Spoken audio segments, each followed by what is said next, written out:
मेघनाद वध के बाद सुलोचना का क्या हुआ। सुलोचना मेघनाद की पत्नी और भगवान विष्णु के शेषनाग वासुकी की पुत्री थी। चूंकि लक्ष्मण शेषनाग के ही अवतार थे, इसलिए वे सुलोचना के पिता और मेघनाद के ससुर लगते थे। सुलोचना को नाग कन्या कहा जाता था और कुछ पुस्तकों के अनुसार उसका नाम प्रमीला भी बताया गया है। युद्धभूमि में जब मेघनाद लक्ष्मण के हाथों वीरगति को प्राप्त हो गया था, तब सुलोचना अपने पति के शरीर के साथ ही सती हो गई थी। हालांकि इस कथा का उल्लेख ना तो वाल्मीकि रचित रामायण और ना ही तुलसीदास रचित रामचरितमानस में मिलता है। कुछ अन्य भाषाओं, मुख्यतया तमिल भाषा की कथाओं में इसका प्रमुखता से उल्लेख मिलता है। इसलिए आज हम आपको सुलोचना का चरित्र और उसके सती होने की कथा के बारे में बताएंगे। तीसरी बार युद्ध में जाते समय मेघनाद को यह ज्ञात हो गया था कि श्री राम और लक्ष्मण कोई साधारण मानव नहीं अपितु स्वयं नारायण का रूप है, तो वह अपने माता पिता व सुलोचना से अंतिम बार मिलने आया। वह अपने माता पिता से मिलकर जाने लगा, तब उसने सुलोचना को देखा। सुलोचना से वह इसलिए नहीं मिलना चाहता था क्योंकि उसे लग रहा था कि कहीं सुलोचना के आंसू देखकर वह भी भावुक हो जाएगा और युद्ध में कमजोर पड़ जाएगा। किंतु जब उसने सुलोचना का मुख देखा तो अचंभित रह गया।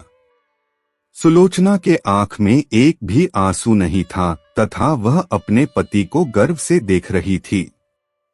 हालांकि उसे भी पता था कि आज उसका अपने पति के साथ अंतिम मिलन है, लेकिन एक पतिव्रता व कर्तव्यनिष्ठ नारी होने के कारण उसने अपने पति को युद्ध में जाने से पूर्व उनके कर्तव्य में उनका साथ दिया और अपनी आंख से एक भी आंसू नहीं गिरने दिया। जब लक्ष्मण मेघनाद का वध करने जाने लगे, तब भगवान श्री राम ने लक्ष्मण से कहा कि चूंकि सुलोचना एक पतिव्रता नारी है, इसलिए मेघनाद का मस्तक भूमि पर ना गिरे। इसलिए जब लक्ष्मण ने मेघनाद का मस्तिष्क काटकर धड़ से अलग कर दिया, तो उसे श्री राम के चरणों में रख दिया। भगवान श्री राम लंका और सुलोचना को यह बता देना चाहते थे कि युद्ध में मेघनाद वीरगति को प्राप्त हो चुका है। इसी उद्देश्य से उन्होंने मेघनाद की दाहिनी भुजा को काटकर धनुष बाण से सुलोचना के पास पहुंचा दिया। जब सुलोचना ने मेघनाद की भुजा देखी तो उसे अपनी आंखों पर विश्वास नहीं हुआ। उसने उस भुजा से युद्ध का सारा वृतांत लिखने को कहा। उसके बाद एक कलम की सहायता से मेघनाद की भुजा ने युद्ध में घटित हुई हर घटना का वृतांत सुलोचना को लिखकर बता दिया। इसके बाद सुलोचना अपने पति की भुजा लेकर रावण के पास पहुंची और उनसे अपने पति के साथ सती होने की आज्ञा मांगी। रावण ने उसे यह आज्ञा दे दी, किंतु पति के सिर के बिना वह सती नहीं हो सकती थी। इसलिए उसने रावण से मेघनाद के धड़ की मांग की, किंतु रावण ने शत्रु के सामने याचना करने से मना कर दिया। चूंकि राम एक मर्यादा पुरुषोत्तम पुरुष थे और उनकी सेना में ऐसे अनेक धर्मात्मा थे, इसलिए उसने सुलोचना को स्वयं श्री राम के पास जाकर मेघनाद का मस्तिष्क लेकर आने की आज्ञा दे दी। सुलोचना लंका नरेश से आज्ञा पाकर श्री राम की कुटिया की और प्रस्थान कर गई।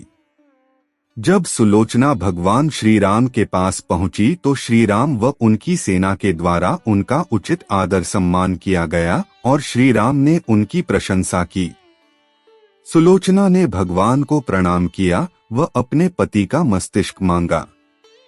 श्री राम ने भी बिना देरी किए महाराज सुग्रीव को मेघनाद का सिर लाने को कहा, किंतु सभी के मन में यह आशंका थी कि आखिर सुलोचना को यह सब कैसे ज्ञात हुआ। तब सुलोचना ने मेघनाद की भुजा के द्वारा उसे सब बता देने की बात बताई। यह सुनकर मुख्यतया वानर राजा सुग्रीव हतप्रभ थे और उन्होंने सुलोचना से मांग की कि यदि उसके पतिव्रत धर्म में इतनी शक्ति है तो वह इस कटे हुए धड़ को हंसाकर दिखाए। यह सुनकर सुलोचना ने उस मस्तिष्क को अपने पतिव्रत धर्म की आज्ञा देकर उसे सबके सामने हंसने को कहा। इतना सुनते ही मेघनाथ का कटा हुआ सिर जोर जोर से हंसने लगा। सब यह देखकर आश्चर्य में पड़ गए, किंतु भगवान श्री राम सुलोचना के स्वभाव व शक्ति से भली भांति परिचित थे। उन्होंने उस दिन युद्ध विराम की घोषणा की और लंका की सेना को अपने युवराज का अंतिम संस्कार करने को कहा, ताकि सुलोचना के सती होने में किसी प्रकार का रक्तपात न हो, इसलिए उस दिन कोई युद्ध नहीं हुआ था। अपने पति का कटा हुआ सिर लेकर सुलोचना लंका आ गई। समुद्र किनारे सभी मृत सैनिकों और मेघनाथ की अर्थी सजाई गई। सुलोचना धधकती अग्नि में अपने पति का सिर लेकर बैठ गई और सभी के सामने सती हो गई। दोस्तों, प्रस्तुति अच्छी लगी तो वीडियो को लाइक और शेयर अवश्य करें और साथ ही चैनल को भी सब्सक्राइब करें। धन्यवाद।